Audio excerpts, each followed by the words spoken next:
መንግስት ከታጣቂ ኃይሎች ጋር ለመታረቅ ዝግጁ መሆኑን አስታወቀ። ሰላም እንደምንውላችኋል የፎከስ ቤተሰቦች፣ የዛሬው መረጃ ይዤላችሁ ቀርቤያለሁ። ለቻናላችን አዲስ የሆናችሁ ላይክ፣ ሼር እና ሰብስክራይብ በማድረግ አብራችሁን ቆዩ።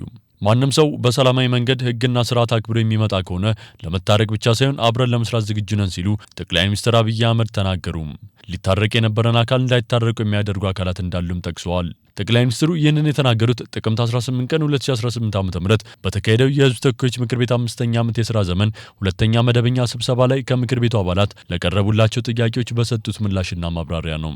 ዶክተር አብይ አህመድ በማብራሪያቸው ኢትዮጵያ ደካማ ሆና እንድትኖር በሁለት እግሯ እንዳትቆም የሚሹና የሚሰሩ ሀገራት ባሉበት ሁኔታ ኢትዮጵያውያን ብሔራዊ ጥቅምን ለይተው ማወቅ ካልቻሉ ለፖለቲካ ፍጆታ ብቻ ለጠላት ፍላጎትና ጥያቄዎች ተላልፈው ከተሰጡ የተሟላ ሰላም ማምጣት ያስቸግራል ሲሉም ተናግረዋል። የኢትዮጵያን እድገትና በሁለት እግር መቆም የማይፈልጉ ሀገራት በጦርነት ሊያሸንፉ እንደማይችሉ ያውቁታል።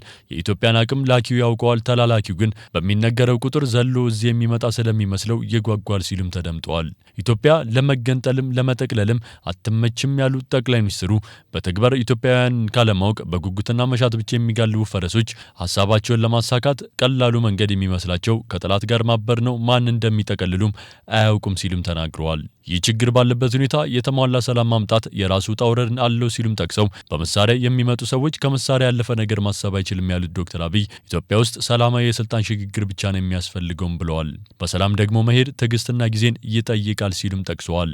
እኛ እንደ መንግስት ችግር አለብኝ ከሚል ጋር እንወያያለን። ለምሳሌ ከሸኔ ጋር ተወያይተን ከፊል የሸኔ ኃይል በሰላም ገብቶ ስልጣን ላይ የለም፣ ከትግራይ ወገኖች ጋር ተወያይተን ከፊሎቹ ገብቶ ስልጣን ላይ የሉም ወይ ብለው አጠይቀዋል። ጠቅላይ ሚኒስትሩ እኔና ጌታቸው ረዳን አብሮ የሚያይ ሰው አሁን ይህ መንግስት አይወያይም ብሎ ቢያስብ አይገርምም ሲሉም ጠይቀዋል።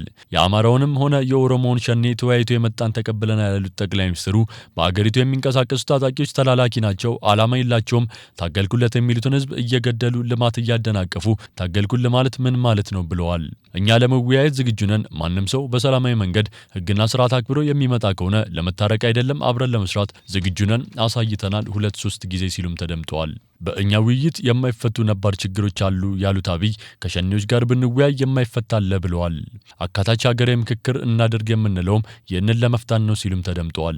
ችግር ካለ እንደ ሀገር እንወያይና እንፍታ፣ ባንዲራ ይቀደድ፣ ህገ መንግስቱ ይቀደድ፣ ኢትዮጵያ ትቀደድ የምትሉ ሰዎች በእናንተ ፍላጎት ማደግ አንችልም፣ እንወያይ፣ ህዝብ ይወስን ያለው ሲሉም ተደምጠዋል። ተበድለናል ለሚሉ ደግሞ ኢትዮጵያ ሰላም ሆና ጸንታ እንድትኖር የሽግግር ፍትህ እናረጋግጥ፣ ይህም ይቅርታ ሊሆን ይችላል፣ ካሳ ሊሆን ይችላል ሲሉም ተናግረዋል። ብዙዎቹ የታጠቁ ኃይሎች ይወያያሉ ያሉት ዶክተር አብይ የሚያሳዝነው ነገር ግን ሊታረቅ የነበረን አካል እንዳይታረቁ የሚያደርጉ አካላት እንዳሉ ጠቅሰዋል። አሁንም ለሰላማዊ ትግል በራችን ክፍት ነው፣ ምክንያቱም ካልተደመርን በስተቀር ካልተጋገዝን በቀር የኢትዮጵያን ችግር በአጭር ጊዜ ልንፈታ አንችልም፣ ስትተባበር ውስብስብ ችግሮች ይፈታሉ ያሉት አብይ ለዛ ነው ፕሮፌሰር ብርሃኑ ነጋ የትምህርት ሚኒስቴር ሆነው የሚሰሩት፣ ለዛ ነው አቶ ጌታቸው ረዳ እየሰሩ ያሉት ሲሉም ተናግረዋል። አድማጭ ተመልካቾቻችን ለዛሬ ያዝንላችሁ መረጃ ይመስል ነበር። ከሌሎች መረጃዎች ጋር እስክንገናኝ ሰናይ ቀን ተመኘን።